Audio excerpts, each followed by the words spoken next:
I was just going to kind of go through a little bit of, you know, my typical routine, kind of show you a few shots, and you know, we'll just kind of wing it. I don't really have a planned schedule or anything, but before I even get out to the course, like out to the range or whatever, I usually do a little warm up, kind of like a little mini workout. It takes about 15 to 30 minutes depending on the day, just to kind of get my back loosened up and, you know, get all the muscles firing and that kind of thing, stretching.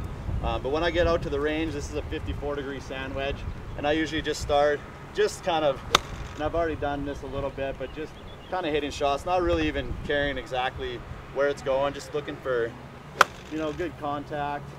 What's your target? Like, it sounds silly and simple, but you always need a target, because that's what's the last thing in your head, at least for me.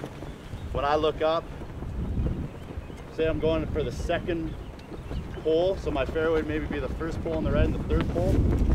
So my target is basically right in the middle of those two. The last thing I see is that middle pole, down, pull the trigger. I want to try to fight this thing. Get a little more distance, a little more control. When your ball's up in the air, you get any kind of spin going left to right. When you're straight into the wind, that gets accentuated and it moves the ball even more. So the lower you can keep your golf ball, especially into the wind, the more control you're going to have. Not everybody is great with the driver, so they just have a stock shot and that's what they do. They just try to get it in play.